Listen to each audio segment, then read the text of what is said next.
Welcome into the On3 studios here in Nashville, Tennessee. Today's Wednesday, May 15th. It's a happy birthday to my younger brother, Danny. Big day. Lots to talk about here on the Inside Scoop. We got a great show. A lot of new developments to cover. We got updates on recruits trending to Oklahoma. UGA Scavenger Hunt is this weekend. We're talking to Rusty Mansell about that. And we got Lane Kiffin's top flip targets at the quarterback position. But we opened the show with Cormani McClain. Just moments ago, literally just moments ago, he committed to the Florida Gators. He was on campus for a second visit in the same 5 days. But this time, it was an official visit, and he made it official. He is now a Florida Gator, the former five-star, the former Colorado Buffalo. He is returned to Florida. He's going to resume his college football career in Gainesville. So actually, let's go to Gainesville right now. We have Gators Online senior writer Nick Delatorre on. And Nick, the commitment just happened. First of all, there's rumors all swirling all around. There's talk that he's a walk-on. There's talk that it's scholarship. What exactly, can you clarify what Cormani is coming to the University of Florida as? Yeah, the plan right now is that he'll walk on at Florida. Florida's right up at the scholarship limit at 85 right now. There's a couple players that maybe you could see jump off scholarship, but the plan is that Cormani McClain will walk on at Florida with the possibility or the chance to earn a scholarship in December when the rosters become more flexible. But from Florida's standpoint, you're getting a former five-star potential talent-wise, first, second-round NFL draft pick who is paying his own way to come and play for your football team. All right, so where do you see him on the depth chart? Now, he is going to be a multi-year transfer. This isn't like he only has 1 year of eligibility remaining. He only played his freshman year at Colorado. So coming in just for the first year in 2024, is he an instant impact guy? Where do you see him falling on the two deep, or is he even on the two deep? Yeah, Florida's done a really good job recruiting that position. You get Jason Marshall back for his senior year. He's slated to start. Devin Moore, who's had injury concerns in the past, has only been available for half of his games, probably the other starter. You just got Jameer Grimsley in the last cycle from the transfer portal. Dijon Johnson, Jakeem Jackson. Florida has a lot of young, talented players there. If Cormani continues to develop and falls in line with Florida's program, he is an impact player. You'll see him on the field. I just don't know that he's a starter from day one because of Florida's veterans that they have there ahead of him. Yeah, now we all heard what Coach Prime had to say about Cormani McClain as he went out the door about maybe his work ethic and his grades and attending meetings. But Billy Napier also has the tagline, hey, scared money don't make money. So is this payoff worth the risk with adding Cormani McClain to the roster? Florida's talked a lot about their culture, their locker room culture. If one player can ruin that, then maybe you shouldn't have been talking about how good your culture was. So I think Florida and my colleague Zach Alvaverdi wrote a great story about it, that Florida can help Cormani possibly more than Cormani will help Florida. We're not talking about a kid with arrests or run-ins with the law. We're talking about maybe a kid who's made some immature decisions. And I think that's Florida's viewpoint. They think the structure that they have in Gainesville can help him and get him on the right path. And ultimately, Cormani McClain will be as good as Cormani McClain allows himself to be inside the structure at Florida. All right, so how soon can Cormani McClain get on campus, get enrolled, get into the strength and conditioning program? When can Gator fans expect that to happen? I wonder how much longer he needs to move his stuff up from mom's house in Orlando because Florida started May 13th on Monday. Florida started classes. They're in training right now, which is why they wanted Cormani on campus. They wanted to see him interacting with guys on the roster and in the locker room. So I think as far as Colorado's concerned, they're into summer classes. So I would expect Cormani on campus this summer. All right, Nick, before I let you go, is this it for the Gators? Is the transfer portal done? Are they out, or could they be adding somebody else soon too? Transfer portal is never closed, Josh. I don't care what the NCAA says. Florida has a receiver from Arizona State, Elijah Badger, on campus right now with Cormani. Florida fans probably hoping that he gets swept up in the emotions of a big commitment and the celebration. Elijah Badger, in my opinion, only has 1 year to play, but would be a more instant impact player for Florida at receiver as they look to try to take attention away from Trey Wilson who will have the attention of every defensive coordinator Florida plays this year. All right, Nick. Well, go tend to your message board. Gators Online is absolutely buzzing this week. You guys have done a phenomenal job of your coverage. Appreciate you dropping by the Inside Scoop today. Thanks, Josh. It's Scavenger Hunt weekend in Athens, so we got a lot of UGA recruiting to cover. That's why I got the man himself, Rusty Mansell from Dogs HQ on this video. But before we get going, guys, do me a favor, hit subscribe to the On3 Recruits channel. We're growing this thing fast. We need you dog fans to be a part of it. All right, let's bring on my guy, Rusty Mansell from Dogs HQ. And huge visit weekend. There's going to be 4 official visitors. You guys can go to Dogs HQ right now, check out all the visitor lists there. But I want to hit on one of them. That's Bo Jackson, because he's a running back, and we know we've been talking UGA running backs. I had Chad Simmons on last week, and there's about 3 backs that they're in good shape with: Todd Robinson, Bo Jackson, and Usman Kroma. But I don't know if they want to take all 3. So I see Bo Jackson coming in for an official visit this weekend. Do you think that he wants to lock a spot down? How do you see this one shaking out? I tell you this, he's 100% take if he wants to. You know, young man out of Cleveland, Ohio, and Josh, I hate to show our age, but we think Bo Jackson, we think a baseball card with a bat, shoulder pads, but this some man's making his own name. In Cleveland, Ohio, obviously Ohio State's involved, Alabama's involved, Auburn's involved, Georgia's definitely involved. It's a young man they've been on. Dale McGee was on him. It's carried over to the new running back coach in Josh Crawford. So I can tell you this, I don't know everything that's going on, but if Bo Jackson wants to pull the trigger this weekend in Athens, he's 1,000% a take.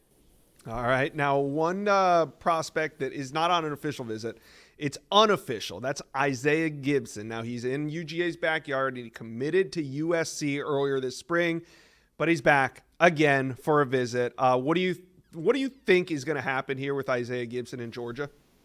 They're going to be all over him. And I think the comment he made this week on 3 was the minute he committed to USC, the first person that reached out to him was Kirby Smart. He didn't pressure him. He just said, look, we're not going anywhere. We're going to recruit you. So I think it's a very big deal for Georgia to get him back unofficially. He'll be back on campus with his team for a 7-on-7 camp, offensive line, defensive line camp in June. Then he'll have an official visit to Georgia. So they're going to get multiple shots at him even before the season starts. They're going to get multiple shots at him before July to try to turn that recruitment. Yeah, that's why it's just so tough to see a kid commit to USC or any program across the country when you're from Georgia, because the Dogs, if they want you, they just have so much access, so many weekends to get you on campus. So it'll be a tough one to hold on to. Now, big news this morning, actually, on Dogs HQ, you and Steve Wiltfong tag team some intel on 5-star offensive tackle David Sanders, and it sounds like he's going to make an unofficial visit to Athens this weekend. Do you expect him to come alone? Is he bringing family? How important is this visit? No, David Sanders doesn't travel alone. That's a tight family. I think he's got 3 little sisters, younger sisters. He's the only son in that family. They're extremely close.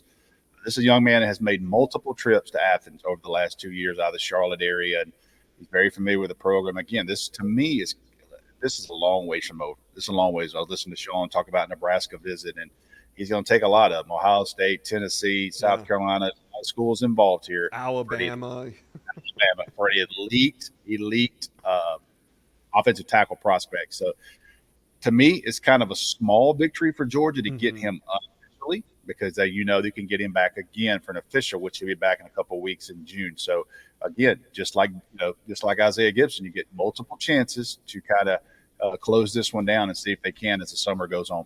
Yeah, and I don't think this visit here is going to make or break his recruitment, but you're doing a little bit of keeping up with the Joneses. Like, he's been all over the place. Georgia's always been considered one of his favorites, but when you don't see him in Athens for so long, it's like, oh, okay, now he's back. Okay, yep, Georgia's right where we thought they were, right at the top of his recruitment. Just need to see those constant visits happening, and that's what's going to happen this weekend.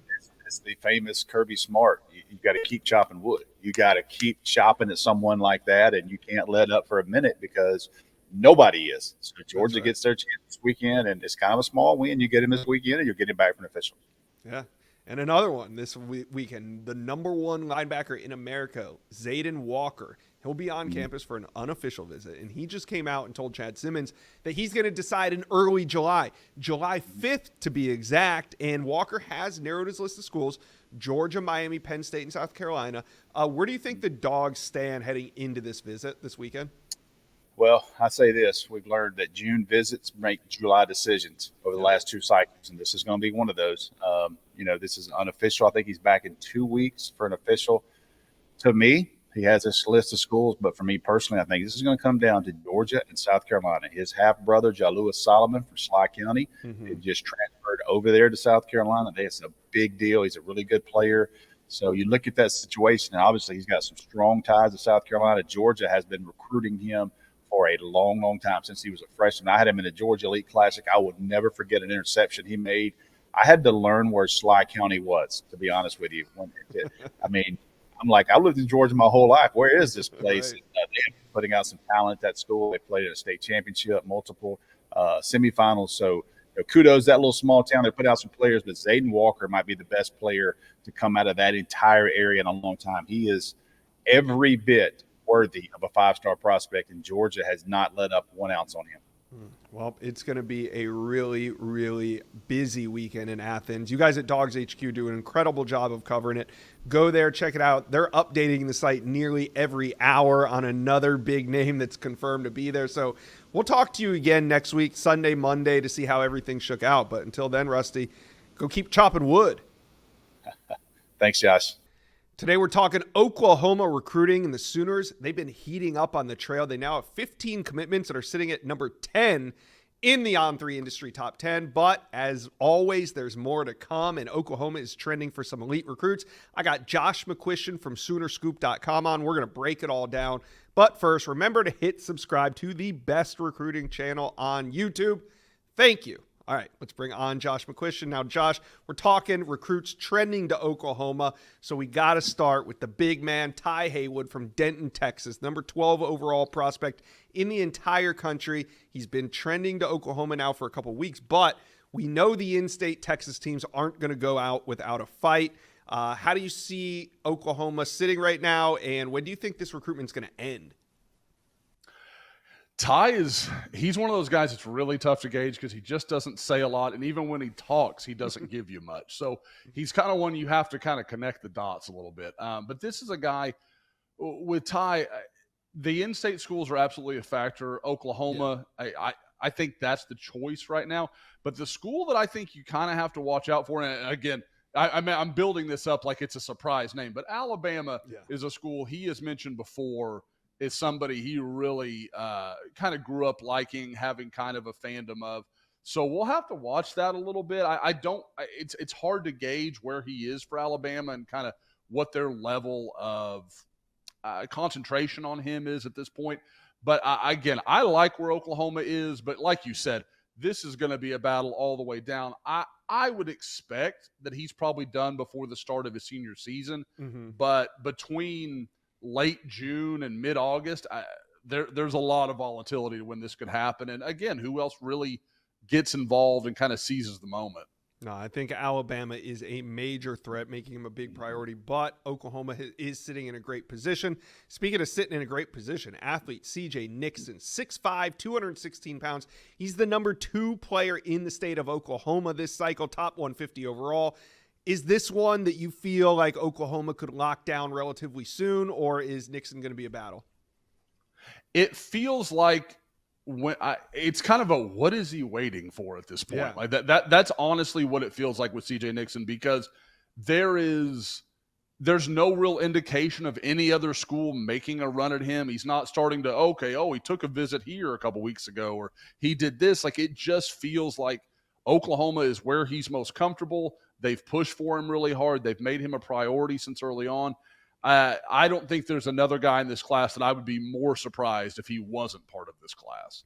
Safety Omarion Robinson from Little Rock, Arkansas, has been trending to Oklahoma. Is he a priority right now for the Sooners on defense?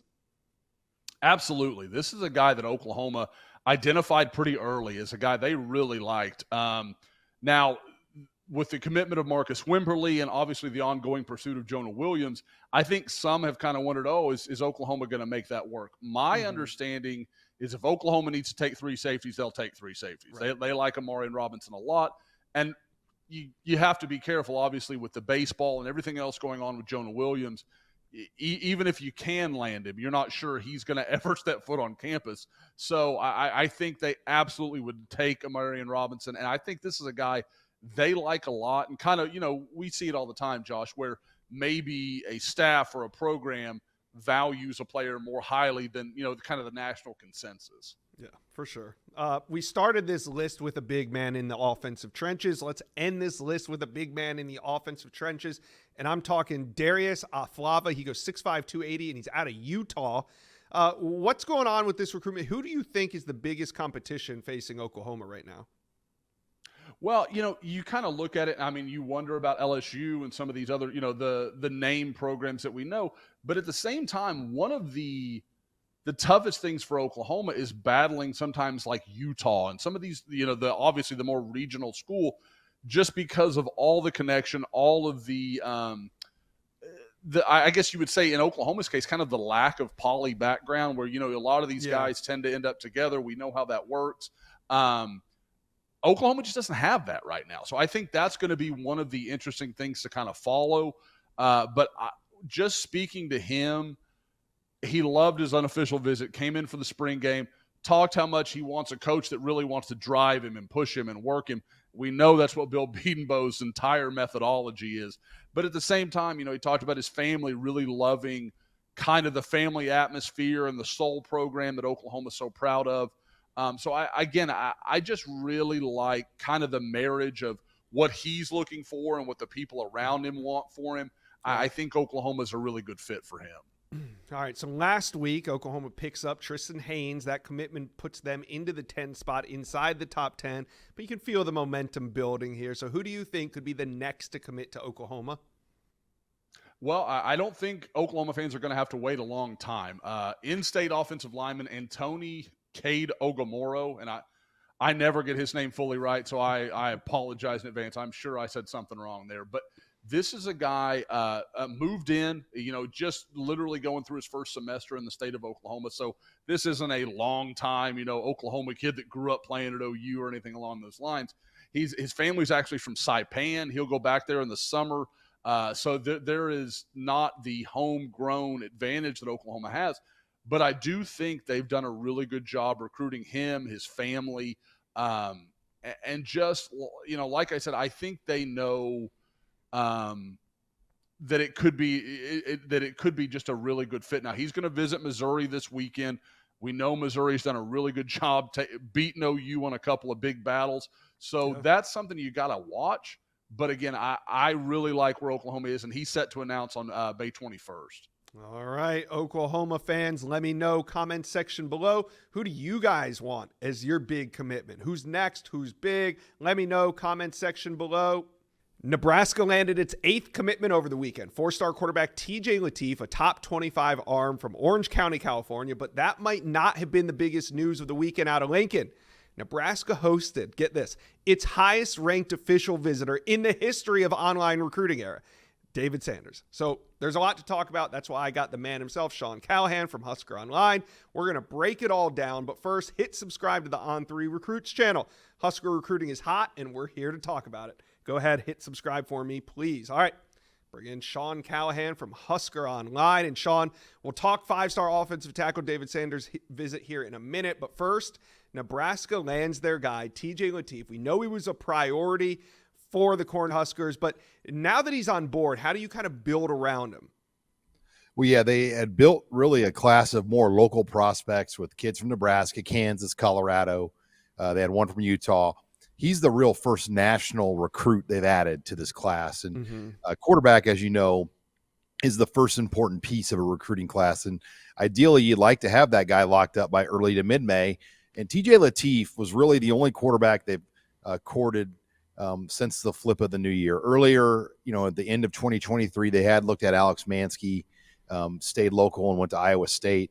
But TJ Lateef had been their priority. So to get him locked up here in May, now you have a true kind of leader of this recruiting class, somebody that is going to be able to contact recruits and be just a good representation of your recruiting class here as he reaches out to other prospects around the country. Yeah. So as I said, TJ Lateef is the 8th commitment for this class. A lot of room to grow. So I got to ask you, now that there's this momentum building, who do you think could be the next to commit to Nebraska? Well, I think the one to watch today is running back Jamarian Parker out of St. Louis. He visited Nebraska, back during spring practice, and he reopened his recruiting process. Now TCU and Alabama have since offered him; others have as well. But I really like where Nebraska sits with Jamarian Parker. I know on 3, Steve Wilfong as well has put his RPM pick in for quite some time with Parker to Nebraska. So that to me is the next piece to watch. St. Louis, as you know, is very close to Lincoln in proximity. It has not been a hotbed, though, for Nebraska. They've struggled over the years to get into St. Louis.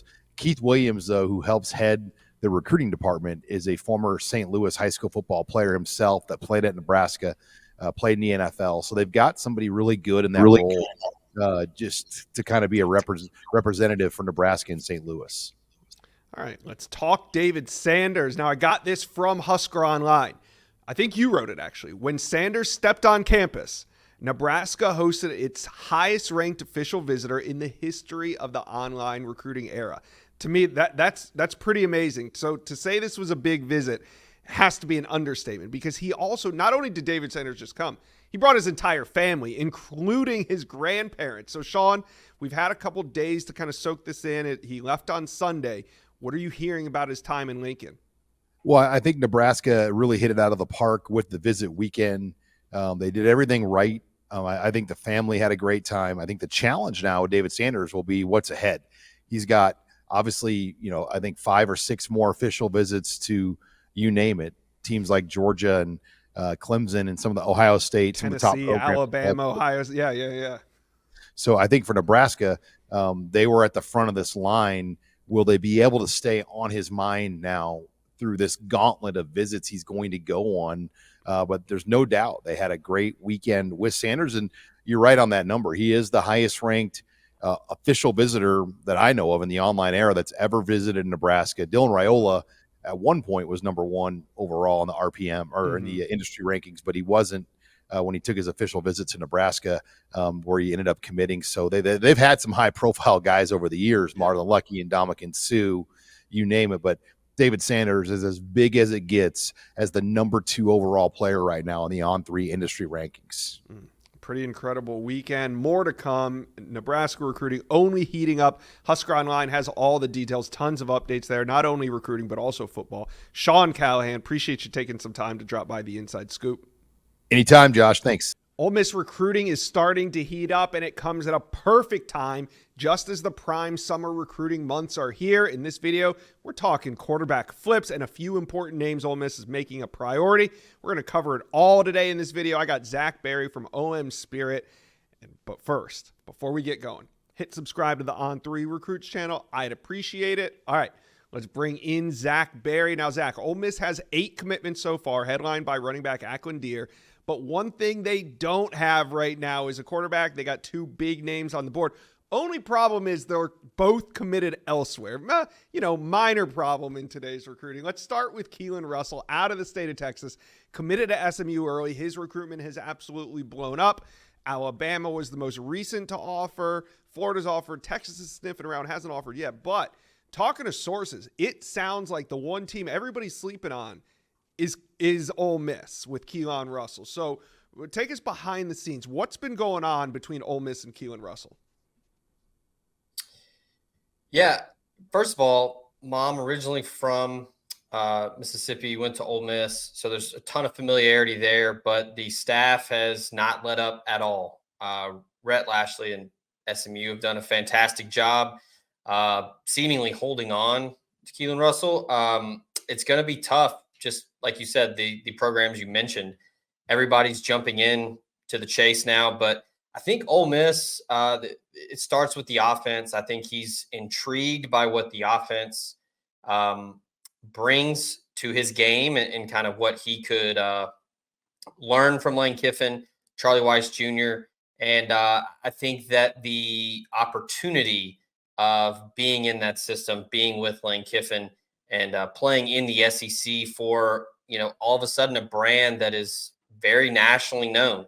It seems every time I talk to any recruit, whether it's a 25, a 26, they're all saying the same thing. Like, hey, Ole Miss is a big deal now. We know all the hype in the preseason with the college football playoff and the top 10 ranking possibly for week 0. But yeah, I think Keelan Russell is very keen on how he could develop in the system. We've seen what Jackson Dart has become in the system with Lane Kiffin, and I think that that's the most intriguing thing to him right now. All right, so what's next for his recruitment between Ole Miss and Keelan Russell? Are you expecting him back on campus, or does that still need to be set?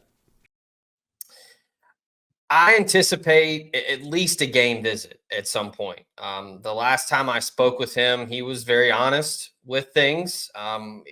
He was very, very open with talking about the teams that are coming after him. And, he told me, quote, Ole Miss has everything that I want, which is a pretty powerful statement.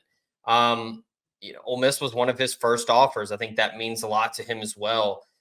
He said that it was special to hear from Lane Kiffin and that staff and how from everybody across the board, grad assistants, analysts, the head coach, the offensive coordinator, the coordinator of recruiting strategy, everybody is coming after him and recruiting him. So I know the pull to stay in the Metroplex and play at SMU is going to be tough to overcome.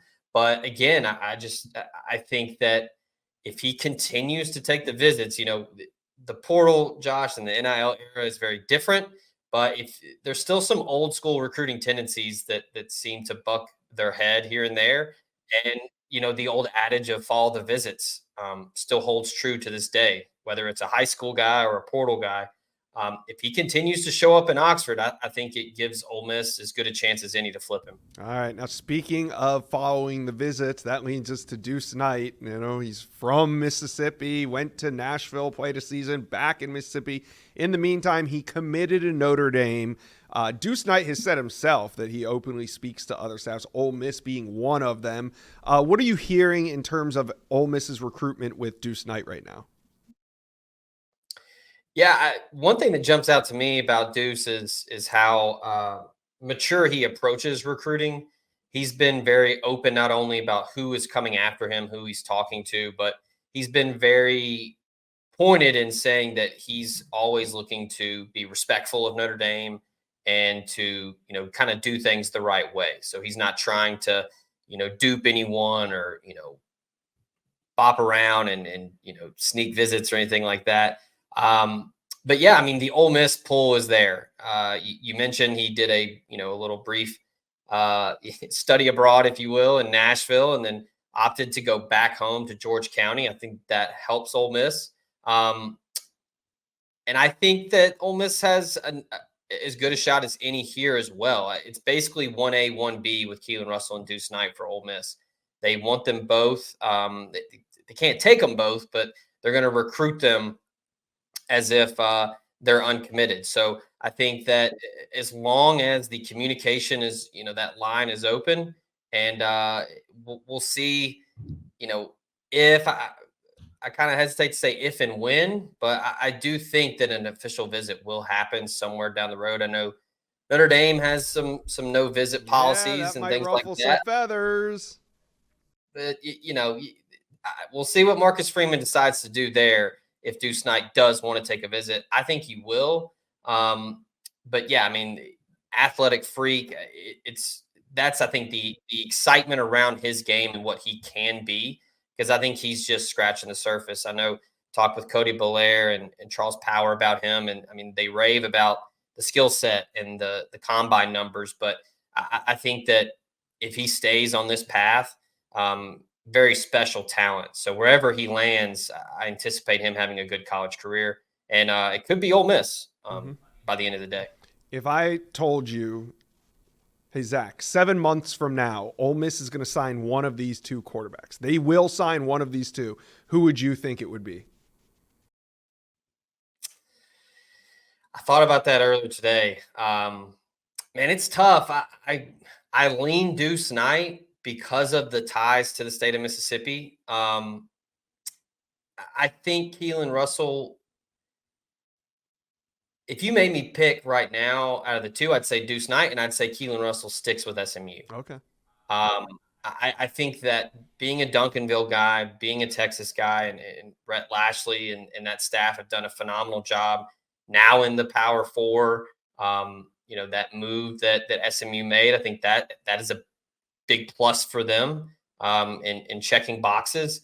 But I think if you're looking at Ole Miss, I think it's Deuce Knight. I think it's a all hands on deck effort there as well. Yeah. The entire staff.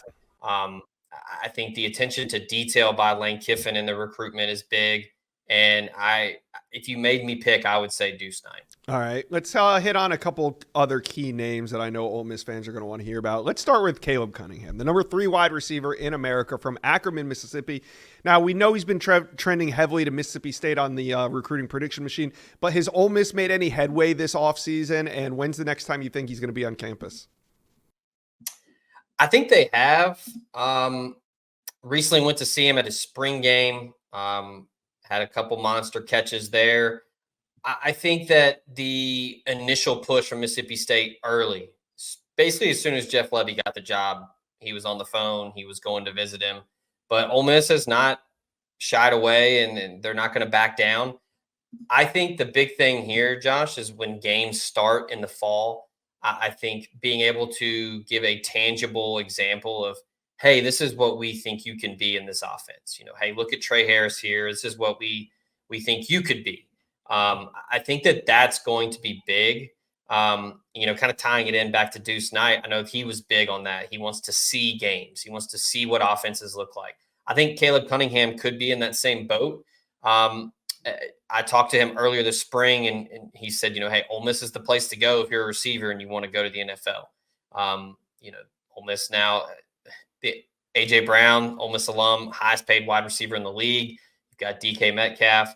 I think that is something that really intrigues him, and he likes that about Ole Miss, and he really hit it off with new wide receivers coach George McDonald. So I think that once games get going and there is, something to compare, with Ole Miss and Mississippi State, Jeff Lebby's going to have a good offense, but will the results be there?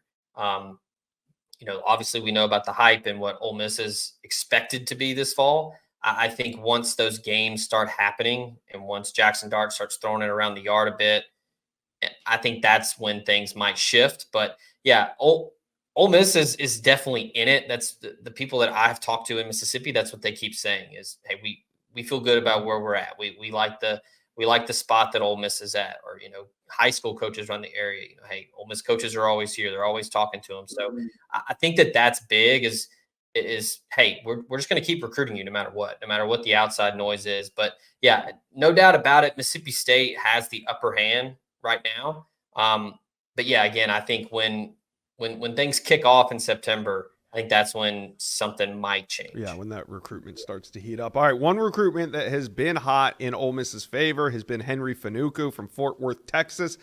But now Ohio State is starting to pick up ground. Is Ole Miss slipping, or do you still like where they stand for Fanuku? It's pretty early for him. When I talked to him after his visit, he was, hey, like, I'm not in any rush. I want to, see what everyone has to offer me. But yeah, he hit it off with offensive line coach John Garrison. The big thing, he kept using the word plan, and that stuck out to me. He said, hey, they've got a plan for me. They laid out what that plan is.